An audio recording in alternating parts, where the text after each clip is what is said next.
The Porch showdown wasn't about guns. It was a trick-off. Doc Holliday didn't draw. He just snapped his fingers. His silver pocket watch vanished, only to reappear a second later, hanging from the Black Knight's visor. Before the knight could even flinch, Doc flicked his wrist, and the watch was back in his vest pocket.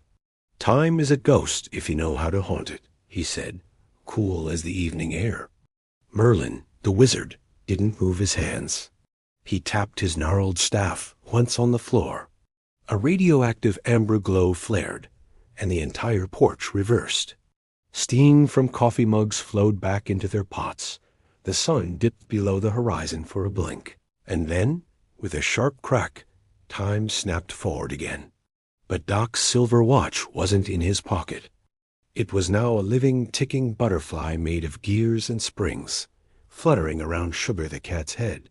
The boogeyman let out a low whistle of appreciation, his translucent form flickering with excitement. BRO screen scrambled, trying to calculate the temporal displacement. But Doc wasn't rattled. He reached out, caught the watch butterfly mid-air, and with a quick hocus-pocus of his own, it was a solid silver watch again. "Not bad," Doc admitted, checking the time. "But you're 5 seconds fast, wizard." Sugar tensed up, her violet eyes narrowing, tail twitching at the mechanical butterfly. That's when Zero Antarctica leaned in. His hand, flickering like frostbitten vinyl, brushed against Sugar's fur. A low hum, like a distant Saturnian radio signal, vibrated through her. The static in her fur settled. The violet glow in her eyes softened into a calm, rhythmic blue, matching the pulsing heart on BROS screen. Sugar let out a trill that sounded like a synthesized chime and settled back on the railing, completely tuned into Zero's cosmic frequency.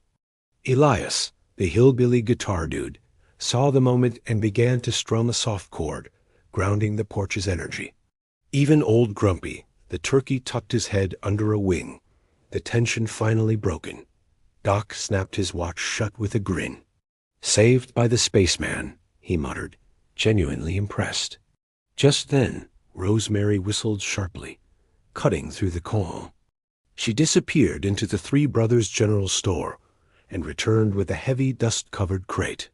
"Celebration's one thing, but we're still on the clock," she said, her voice full of tactical authority.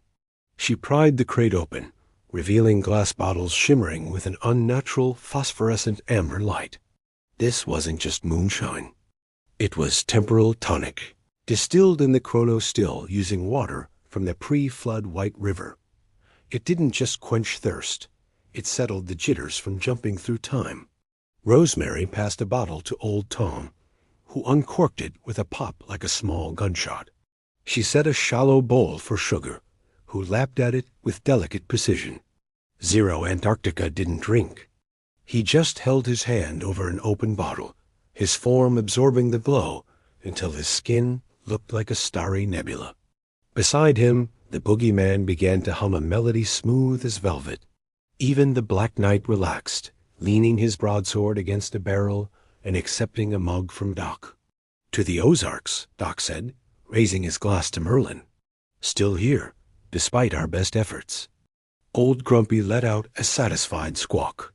For a few precious minutes, the porch was the only place in the universe where the timeline was perfectly still. As the sun finally disappeared, BRO chimed softly. Energy levels stabilized. "The rift is sealed. Copy that. Mission logged." As the last of the tonic was drained, a comfortable silence settled.